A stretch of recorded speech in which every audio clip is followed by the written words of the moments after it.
Bueno, retomamos la segunda parte ahora con los imaginarios sociales desde la perspectiva de Castoriadis y aquí les dejo una síntesis de su biografía para que quede claro que no solo era un pensador, sino como un intelectual orgánico, una gente que llevaba el pensamiento, pero también un hacedor, un practicante, militante también, pero con una formación de filósofo a la antigua en el sentido de que abarcaba y era estudioso y practicante de distintas disciplinas como el psicoanálisis, además de la filosofía, politólogo, eh, también en este trabajo en el campo de la economía y también últimamente también en la metafísica, hasta que falleció en el año 1997. Y ahí tenemos la institución imaginaria de la sociedad,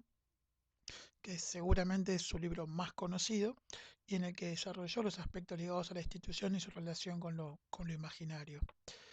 Eh, bueno, a él se le atribuye, era un tipo tan reflexivo, tan crítico y aún proviniendo también del campo marxista, al estar siempre, como decimos acá al final, enemigo de toda burocratización y conformación de instituciones que producen heteronomía, o sea, alienación, o sea, instituciones que no promueven la autonomía en tanto reflexión argumentada y fundada y cuestionamiento del pensamiento heredado, siempre fue un implacable crítico de todo dogmatismo y ahí no tanto de Marx, sino de los marxistas en tanto quienes apoyaban en su momento el estalinismo, lo que lo llevó a decir una frase célebre que tuvo que decidir entre mantenerse marxista o mantenerse revolucionario, lo cual le valió la persecución de los marxistas de su época.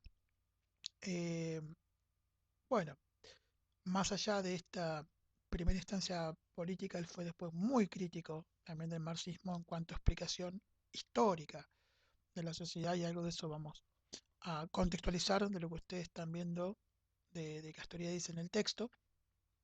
Entonces a mí lo que me interesa acá es que él se planteó siempre dos cuestiones básicas. Primero, a partir de dos interrogantes. Primero, ¿qué mantiene unida a una sociedad? Y para él fue la institución, el complejo total de sus instituciones particulares, la institución de la sociedad como un todo. Entonces aquí la palabra institución está empleada en el sentido más amplio. Si nos retrotraemos entonces a cómo definíamos institución de distintas corrientes. En este caso, el análisis institucional uroniano fue muy seguidor siempre de los estudios, análisis y aportes de Castoriadis. Entonces, para él, las instituciones significan normas, valores, lenguaje, herramientas, procedimientos y métodos de hacer frente a las cosas y de hacer esas cosas. Y obviamente de hacer a los propios individuos, tanto en general como en, en su individuación y en las formas particulares que les da a los individuos la sociedad determinada en un momento determinado y a partir de ahí las diferenciaciones entre ser mujer, ser varón, etcétera, etcétera, etcétera. El otro interrogante que él también se planteó mucho es ¿qué es lo que hace nacer formas de sociedades diferentes y nuevas? Porque dado para él en la primera pregunta, institución era sinónimo de sociedad. Entonces, ¿qué es lo que hace nacer nuevas formas? Lo imaginario.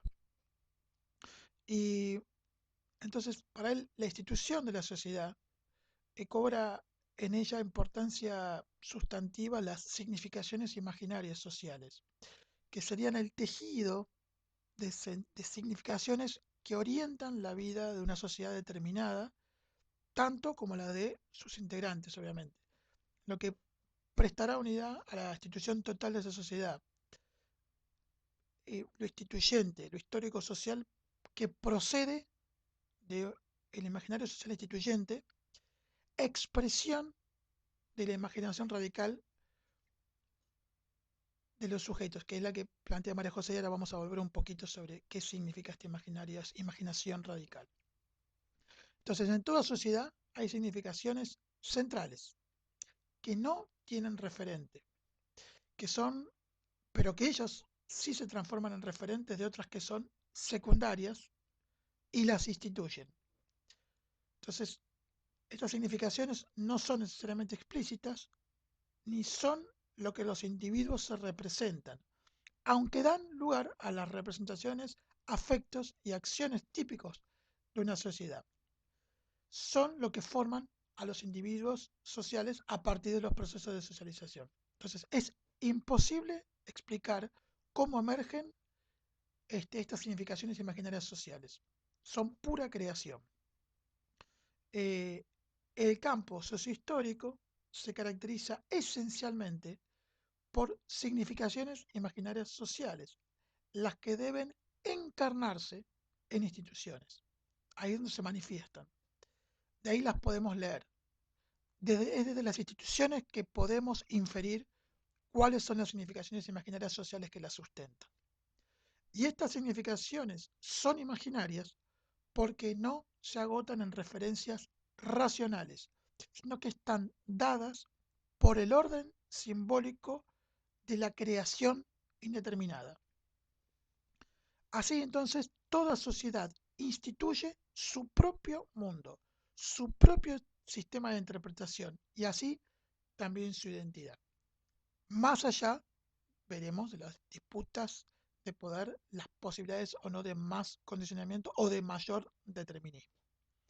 Entonces, Castoriadis, ¿a qué llama o qué contiene, qué contenidos posee la imaginación, lo imaginario social? Eh, es una posición en cual el colectivo anónimo y por este colectivo es una posesión de un magma de significaciones imaginarias y de instituciones que las portan y transmiten a esas significaciones. Es el modo de presentificación, o sea, de darse a conocer, de revelarse, de la imaginación radical en el conjunto. O sea, ¿qué quiere decir esto? Que es a partir de ese magma de significaciones plasmado en instituciones que las encarnan, donde uno puede también inferir o se presenta de alguna manera la imaginación radical hecha concreto, produciendo asimismo significaciones que la psique no podría producir por sí sola sin este conjunto. Esto quiere decir que el ser humano no es meramente psique, sino que también es producto social histórico. Y que es gracias a este producto social histórico con la psique que puede producir estas significaciones imaginarias encarnadas en instituciones a partir de la existencia de una cualidad antropológica en el ser humano que es la capacidad de imaginar y planteada como una imaginación radical en tanto fuente de creación. Por eso es radical, es una raíz, es una base. ¿Sí? Es la base de toda la capacidad de imaginación y de creación. Eh, como decíamos, entonces es una instancia de creación del modo de una sociedad que instituye las significaciones que producen un determinado mundo. Llamémosle lo incaico, el mundo mapuche, la Argentina y otros tantos mundos existentes, llevando la emergencia de representaciones, afectos y acciones propios de, de estos mundos. O sea que los mundos mismos vuelven a crear nuevas representaciones en un flujo permanente e inacabado e indeterminado.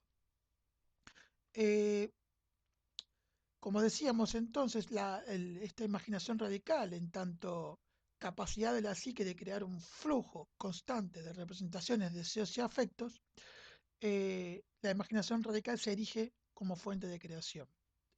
Y esto también, al igual que veremos después con las distintas producciones imaginarias, como los mitos, por ejemplo, deja y corre de lado toda idea de la imaginación como señuelo, como engaño, para llevar más su conceptualización hacia lo que sería en griego la poiesis, o sea, la creación, que es en lo que fuertemente basa su sustento Castoriadis en contra de todos los determinismos. Entonces, digamos, esa creación, esa poiesis, para Castoriadis es la característica central de la psique, o sea, del psiquismo, y del psiquismo incluso freudiano, porque él también estudió el psicoanálisis freudiano y se convirtió luego en psicoanalista para después también inclusive hacer una crítica en términos de reflexión de ese psicoanálisis, una más contemporaneidad. Eh, entonces, decíamos que esto aspecto central de la psique, eh, lo que es la psique mismo, es producido por la imaginación radical. Esto hace surgir representaciones que, también retomando un término griego, se llaman ex nihilo, quiere decir de la nada, que no están en lugar de nada y no son delegadas de nadie. Después vamos a ver entonces que no es una cierta cuestión de causalidad de efecto, que si se producen determinados aspectos siempre van a producir determinadas consecuencias. La imaginación radical es absolutamente desfuncionalizada y también lo vamos a ir viendo. Entonces, esto implica creación y no solo repetición, o combinaciones sobre una cantidad predeterminada y finita de representaciones. Implica creación permanente. De esto también, sin mencionarlo, es lo que también Mendel trae, y lo trabajamos la semana pasada, frente a la fuerza de creación, base y sustento de la posibilidad de eh, ejercer el acto poder. Es porque hay una capacidad y una fuerza de creación que se busca ejercer ese movimiento de apropiación del acto a partir del acto poder. Para Castoriadis es la característica de la psique, la creación, como también podría decir Freud respecto de la imaginación, pero es una capacidad específica que distingue a la humanidad y que le permite crear algo de la nada, a partir de diferentes aspectos. Es más, distintos seres humanos en mismas condiciones pueden ser creadores de diferentes técnicas, procedimientos, métodos, lo cual da cuenta también entonces de los aspectos subjetivos de la personalidad.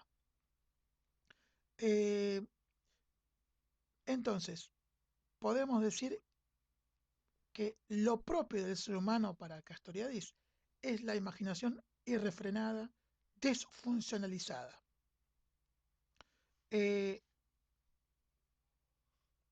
Quería también entonces, a partir de esto comienzo, abrir un poquito más a cada uno de los temas que hablamos. Castoriadis siempre va a retomar, para sus ejemplificaciones, que lo que el mundo contemporáneo plantea no es justamente la historia de la humanidad. Castoriadis va a demostrar, a partir de distintos estudios y otros que va retomando, que a partir de la experiencia de la humanidad y de miles de sociedades, de instituciones de la sociedad, que aún más allá de compartir cierto desarrollo similar de las técnicas, de tener inclusive una proximidad geográfica, un medio ambiente similar, a pesar de todo eso, poseen creencias y una institución de la sociedad, significaciones sociales del imaginario social, valores, normas, modos de vivir, formas de educar a la niñez, absolutamente diferentes unos de otros. Y que la importancia, en todo caso, central que en el mundo contemporáneo se le asigna al desarrollo de la técnica, de una ciencia tecnificada, a la economía y la producción, es una creación de la sociedad moderna. Y esta forma de desarrollo no es y no existe eh, en todas las sociedades humanas de otros tiempos. Con esto quiere decir que la institución de la sociedad está en permanente creación y el cuestionamiento del pensamiento heredado lleva a dar cuenta que no puede tomarse como una evolución en etapas o funcional a que esta sociedad contemporánea deviene y siempre hubiera devenido de las sociedades anteriores en tanto son como los gérmenes de la sociedad actual. Esto lo desmiente Castoriadis. No habría ningún dato que lleve a pensar que determinadas condiciones de distintas sociedades hayan llevado a los intereses y desarrollo de las sociedades modernas actuales. Bueno, dicho esto, eh, él va a plantear que la institución de la sociedad es cada vez la obra propia de la sociedad considerada, y esta obra se desprende del imaginario instituyente, es decir, del de transformación, que tiene origen obviamente en la posibilidad de la imaginación radical. Entonces, a partir de un colectivo humano, donde los individuos deben vivir juntos en la historia, emerge un lenguaje, creencias religiosas en general, leyes, normas, valores, formas de orientar la vida. Ahora, no se puede reducir las instituciones y las significaciones sociales, como decíamos, a causas. La reflexión lleva a dar cuenta que causales, actividades, a ver, que son racionales en el sentido que intentan escoger los medios, los mejores medios para producir eh, algo pensado, es parte, eh, digamos, del trabajo y de la dimensión material funcional de las acciones. Pero esto es solo una de las dimensiones y está permanentemente permeada, y como lo vamos a ver sobre todo ahora, como decía al principio, tanto la dimensión política como la dimensión espacial de las instituciones, está permeada siempre por la dimensión imaginaria.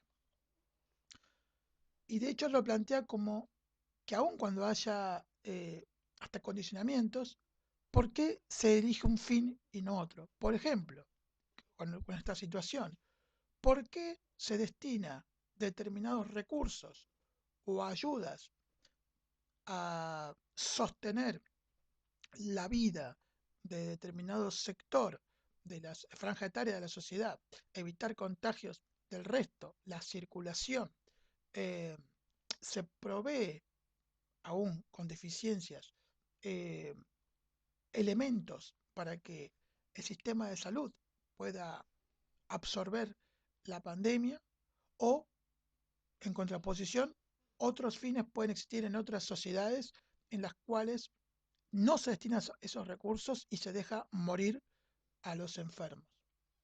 ¿Por qué se desarrolla cierta tecnología vinculada a la natural y otros más vinculada a lo químico? Y así podríamos determinar también eh, por qué se determinan cantidad de recursos económicos, productivos, humanos, a determinado orientación y no a otra. Y es, como decíamos en la primera etapa, es porque cada sociedad le intenta dar un sentido a su vida y sobre todo a la vida de determinados grupos. ¿Qué quiere decir esto? Que no necesariamente en la institución de lo social el sentido sea uno. También hay disputas por ese sentido. Pero lo que buscan estas formas, estos fines, lo que plantean son formas de darle sentido a la vida y las maneras de vivir y de determinados grupos dentro de una institución social. Entonces hay una creatividad del imaginario colectivo, que es el imaginario instituyente, decíamos, que plantea significados, instituciones en las cuales estos significados se encarnan, se materializan y son creaciones, porque esos significados e instituciones vienen de la nada, ex nihilo, como decíamos. Es decir, que no se derivan ni lógicamente, ni mecánicamente, ni funcionalmente de un pasado o una herencia, cual relación causa-efecto. Por lo tanto, no tienen carácter funcional en sí estas significaciones, porque con ellas cada sociedad, o sea, con mismas significaciones imaginarias sociales, distintas sociedades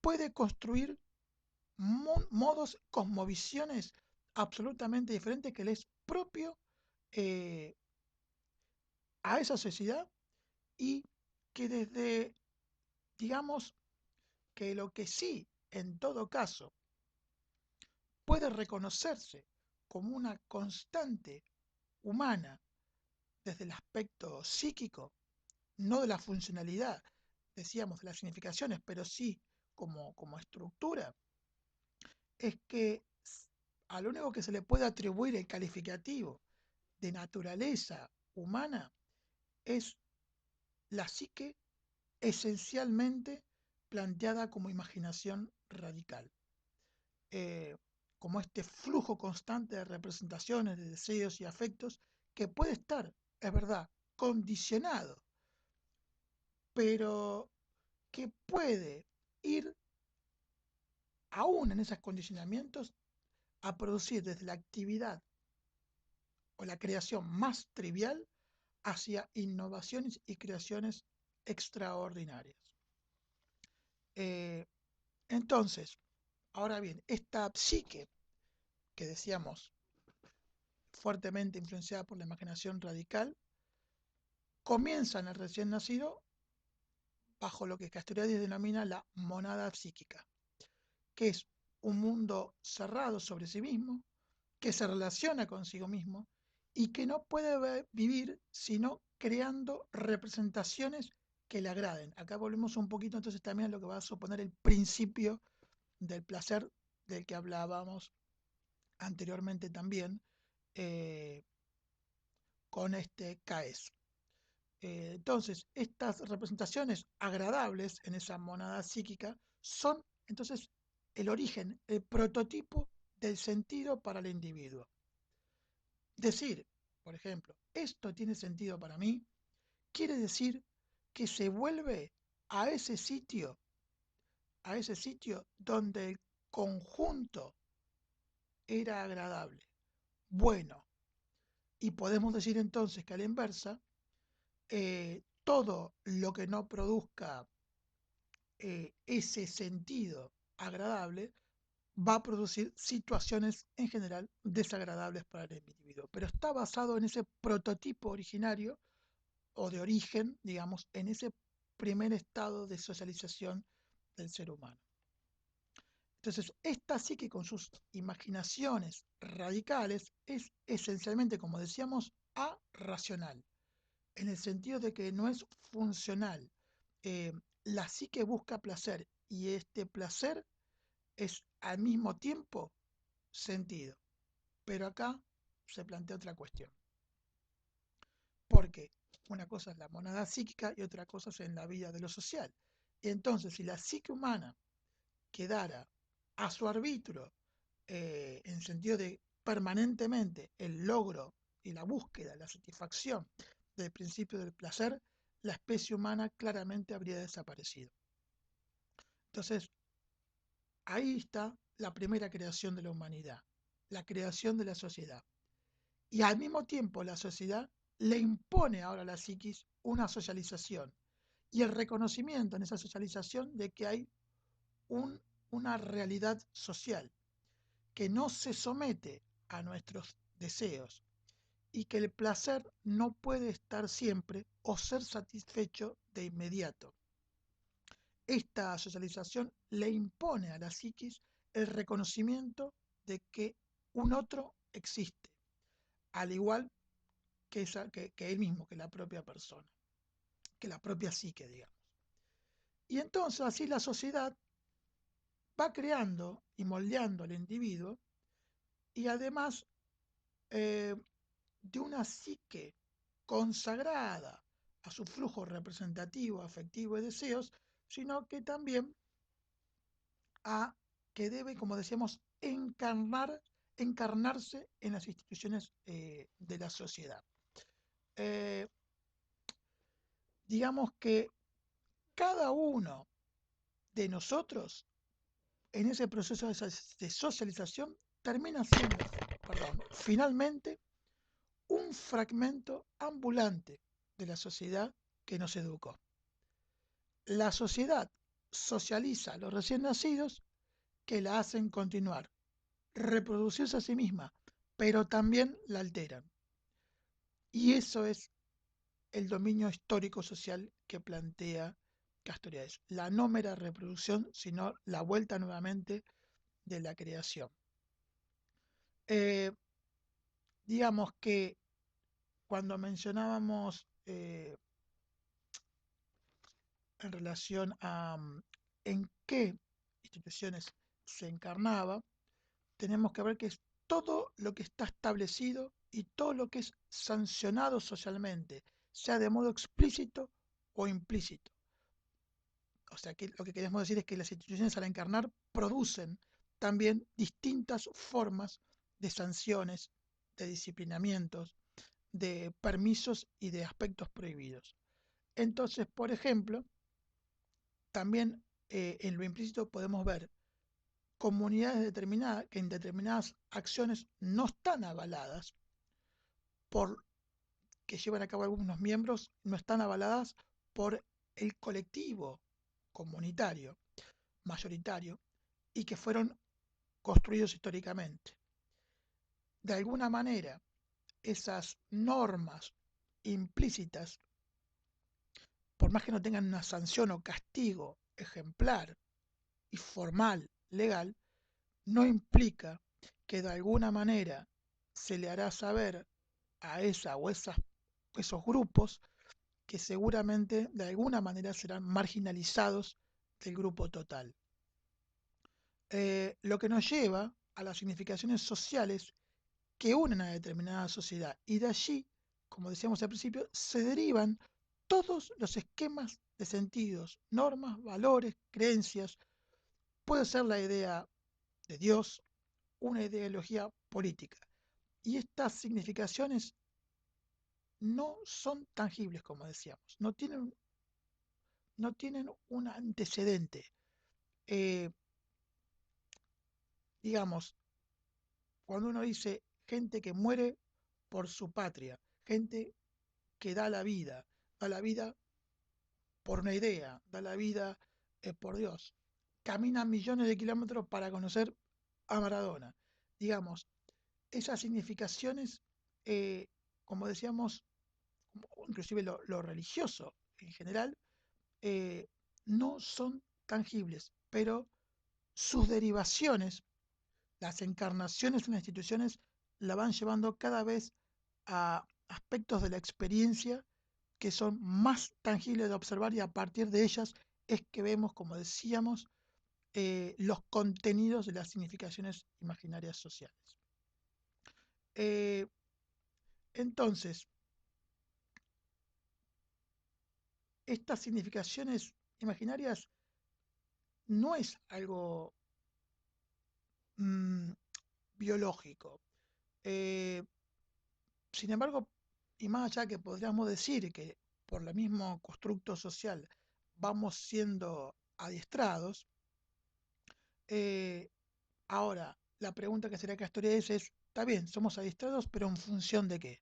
Aún en el adiestramiento, la función que plantea ese adiestramiento también es una significación imaginaria social, por más que uno esté condicionado o determinado. Eso no implica que no haya creación y formas intangibles de constituir las significaciones. Entonces, patria, religión, deporte, un sistema de normas y valores que todos los demás valores van a estar subordinados a esa significación imaginaria social principal, de la cual sí se transforma en las causas de origen de todas las cosas que surgen a partir de la circulación y de compartir esas significaciones imaginarias sociales. Por eso se dice que estas significaciones imaginarias sociales son irreductibles, en tanto después de ellas no hay nada más. A eso se le denomina irreductible. Son las significaciones centrales, las de origen, las que fueron creadas por la propia creación humana y no tienen necesariamente, y por definición no lo tienen, eh, una constitución que venga a partir de elementos que causalmente producirían una y otra vez esas significaciones. Las significaciones, vuelvo a repetir, y en función de lo que plantea Castoriadis, son creaciones ex nihilo, y esa creación viene y se sustenta en la capacidad antropológica de todo ser humano, que lo diferencia absolutamente del animal, que es la capacidad de imaginar. Y acá cierro entonces con una frase de él, que él siempre decía que el ser humano es el único animal que puede tener la posibilidad de fantasear una hora y ser feliz. Yo acá sí agrego que también, y es porque el inconsciente también existe, que el ser humano también puede ser capaz de fantasear y torturarse por una hora o más tiempo.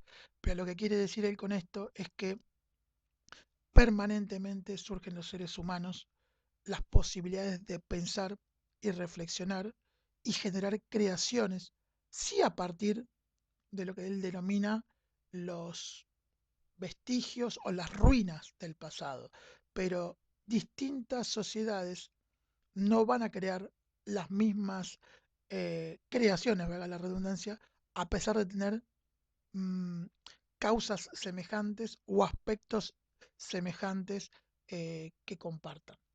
Y eso está explicado justamente a partir de la existencia de este aspecto poético, como le llama él, que es la creación. Bueno, ahora en la tercera parte vamos a revisar lo que tiene que ver con las producciones imaginarias como son las creencias, mitos, utopías e ideologías. Nos vemos en un ratito.